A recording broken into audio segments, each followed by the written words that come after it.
जब इनकी अपनी सरकार थी तब कहा हिंदू टेररिज्म। ये कैसी मानसिकता है? एक सिख मंत्री को गद्दार कहते हैं, हिंदुओं को हिंसक कहते हैं, राम को काल्पनिक बनाते हैं, राम सेतु को मानते नहीं, और नफरत फैलाने का काम कितना करोगे? राहुल गांधी जी और कांग्रेस से पूछना चाहता हूं। और ऊपर से कहते हैं देश के संसाधनों पे पहला हक देश के मुसलमानों का है। ये तुष्टीकरण की राजनीति में कितना नीचे गिरोगे आप लोग। और यही नहीं, मैं बस 3-4 मिनट में अपनी बात को समाप्त करूंगा। मैं सभापति जी आपके माध्यम से सदन से पूछना चाहता हूं, दुनिया की पहली क्रिकेट टीम भारत की बनी जिसने back to back T20 world cup जीतने का काम किया। यह भारत के खिलाड़ियों की शानदार उपलब्धि थी। अब इस तरफ वाले तो सारे तालियां बजा रहे हैं, जो भारतीय टीम के लिए सारे तालियां बजा रहे हैं। देखिए कैसे मेज थपथपा रहे हैं। लेकिन जो भारतीय टीम के लिए, भारतीय क्रिकेट टीम के लिए, भारतीय क्रिकेट टीम के प्रदर्शन पे भी उनके समर्थन में मेज थपथपा ना सके, ये इनका असली चेहरा दिखाता है। भारत के साथ नहीं खड़े। लेकिन पिछली बार जब भारत विश्व कप में हार गया तब कहा प्रधानमंत्री ने पुनौती ली। ये कैसी? ये देखिए, अब एक पप्पू से मुश्किल दूसरे पप्पू का क्या करें? अब पप्पू से करें क्या? पप्पू का करें क्या? पप्पू का करेंगे। अभी हाल ही में अंदर जाके आए हैं, सदन में आने का मौका मिला, सट्टा बाजार की बात करते हैं। अरे भारत के खिलाड़ियों को जो देश के लिए वर्ल्ड कप जीतकर लाए हैं, आप जैसे नेता अगर इतनी ओछी बात करते हैं तो दुर्भाग्य है। दुर्भाग्य है। आपको माफी मांगनी चाहिए। माफी। इनका बेटा खेलता है और सट्टेबाजी में धकेल। सभापति महोदय, मैं आपको याद कराना चाहता हूं, इनका कसूर नहीं है। लालू जी का बेटा भी क्रिकेट खेलता था। अब टीम में 11 ही खिलाड़ी खेलेंगे। जो बाहर बैठा कोई तौलिया लेके जाएगा, कोई पानी लेके जाएगा, और टीम का हिस्सा होता है। जब पैसा भी मिलता है, इनाम राशि सब में बराबर बंटती है। मैं पूछना चाहता हूं, उन्होंने कहा मेरा बेटा तौलिया लेके जाता था, पानी लेके जाता था। भाई टीम का हिस्सा था, इस बात की खुशी नहीं थी। उनको अहंकार था तो मेरा बेटा टीम में खेलना चाहिए। जैसे राहुल गांधी जी को अधिकार है कि प्रधानमंत्री का पद तो इनके लिए ही बना है, ऐसे उनको लगता है कि बेटा नहीं खेल पा रहा तो भाई सबकी सेटिंग है। अरे भारतीय टीम ने शानदार प्रदर्शन किया, हमें गर्व है। हम गर्व से कहते हैं भारतीय टीम ने शानदार किया। यही नहीं, ये तो भारत को एक नहीं मानते, भारत को तोड़ने की बात करते हैं।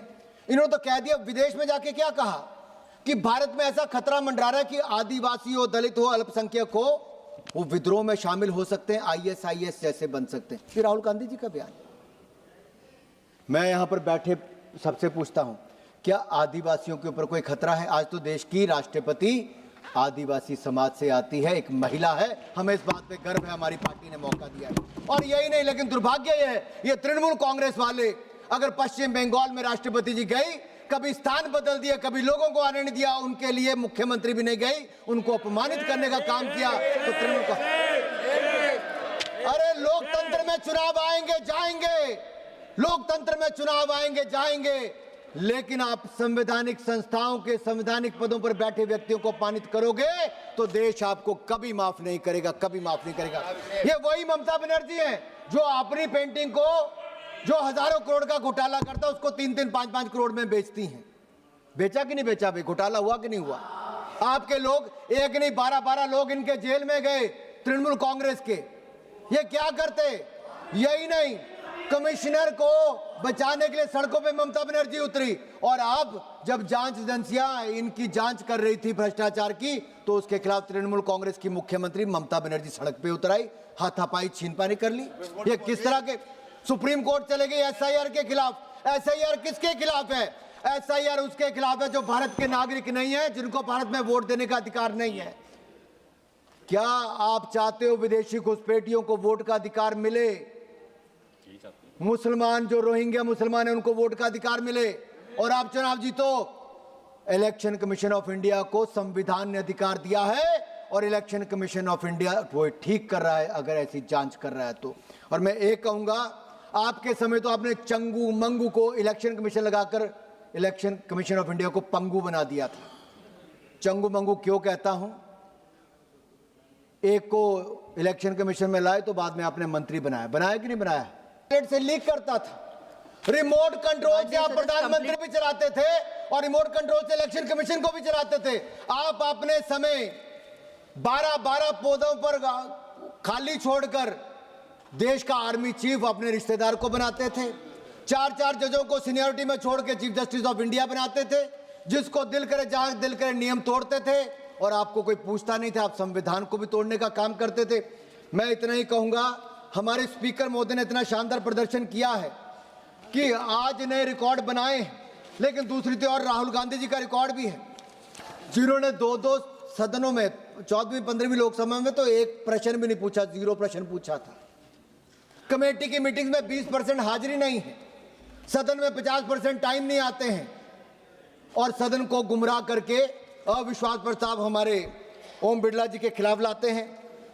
मैं एक बात जरूर कहूंगा, जो कहते हैं कि पीएम बनना उनका जन्मसिद्ध अधिकार है, भारत की राजनीति में कोई कौसा नौतरा नहीं है। कौसा नौतरा जैसे विरासत में मिलने वाली कोई व्यवस्था नहीं है, जहां सत्ता के कुछ लोग निजी संपत्ति, और मैं इटली की बात कर रहा हूं। कौसा नौस्त्रा का मतलब है आवर थिंग। ये इटली में उत्पन्न एक कुख्यात पारंपरिक माफिया संगठन है। ये परिवारों का एक संघ है जहां पर उनके परिवार के लोगों को उच्च पद मिलता है। तो यहाँ कौसा नौस्त्रा नहीं है जहां की आपको वो मिल जाएगा। आपने हाउस को मिसलीड राफेल पे किया, बाकी विषयों पे किया। आपने बस 1 मिनट में खत्म, 1 मिनट पूरा। आप सैम पिट्रोडा की बात सुनते, वो सैम पिट्रोडा जो कहते 84 में जो हुआ सो हुआ, यानी कि सिखों का कत्लेआम हुआ तो हुआ। ये कैसी बात है? आपने जिद करके सनक के आगे अपने पूरे हाउस को गुमराह करने का काम किया। सभापति जी, ये लोकसभा किसी के परिवार की जागीर नहीं, लोकसभा किसी गठबंधन का मंच नहीं है। लोकसभा भारत के 140 करोड़ भारतीयों के आस्था का केंद्र है और आस्था का केंद्र रहेगा। इस आस्थाओं को कमजोर करने की कोशिश आपने इमरजेंसी में भी की, संविधान संशोधन में भी की, बार बार भारत पर प्रहार करके भी की, तब भी देश झुका नहीं, देश डरा नहीं। देश ने आपके खिलाफ वोट दिया। आज भी सदन चलेगा, नियमों से चलेगा, संविधान बचेगा और संविधान से ही देश आगे चलेगा। आप जैसे लोग जितना मर्जी रोकना चाहे कभी रोक नहीं पाएंगे। ये देश बाबा साहब अंबेडकर के संविधान से चलेगा सभापति जी, लेकिन उन्हीं बाबा साहब अंबेडकर को अपमानित कांग्रेस पार्टी ने किया, प्रताड़ित किया, हराया। और राहुल गांधी जी ने तो अपने पांव के आगे उनके चित्र को, आपको तस्वीर जनता के सामने है, संविधान निर्माता की तस्वीर उनके पांव के आगे थी। ये कैसे है? धन्यवाद माननीय सदस्य। अंत में इतना ही कहूंगा, ये संविधान को तोड़ने मरोड़ने वाले भी हैं, सदन पर प्रहार करने वाले भी हैं, स्पीकर के खिलाफ अविश्वास प्रस्ताव लाने के लिए भी हैं। लेकिन सदन ने एक तरफ कहा है, हर पार्टी के सदस्य ने कहा कि ओम बिरला जैसा अध्यक्ष नहीं मिल सकते, क्योंकि ओम बिरला जी ने जो किया वो पार्टी लाइन से बाहर निकल के फर्स्ट टाइमर्स को, जो पहली बार भी सांसद बने, उनको भी बोलने का मौका दिया। मैं इसलिए कह रहा हूं सभापति जी, 14वीं लोकसभा में जब मैं सांसद बन के आया, सोमनाथ चटर्जी सांसद थे। 15वीं में मीरा कुमार जी थी जब मैं सांसद बना। उसके बाद स्पीकर थे, फिर सुमित्रा ताई बनी, अब ओम बिरला जी हैं। मैं कह सकता हूं 5 बार का सांसद होने के नाते, अगर मुझे कभी एक बार एक स्पीकर ने कहा कि विपक्षी दलों के हों या अपने दल के हों, जो पहली बार के सांसद हैं, उनको जाके कहो कि 0 आवर में कुछ बोलें, अपने क्षेत्र का विषय को उठाएं, उनको बताओ कि नियमों का पालन कैसे होता है या बोलना कैसे है। लोकसभा स्पीकर ने इतना बड़ा मन करके कहा। ओम बिरला जी को मैं साधुवाद भी देता हूं। आज पूरा सदन उनके साथ खड़ा है और देश भी देख रहा है कि संविधान को बचाने वाले के साथ आज सदन खड़ा है। आपने मुझे बोलने का अवसर दिया। इस अविश्वास प्रस्ताव के खिलाफ सब लोग अपना वोट करें और ओम बिरला जी को हम जल्द अपनी सीट पर देखेंगे। इस देश के सदन को चलाएंगे, लोकसभा सदन को।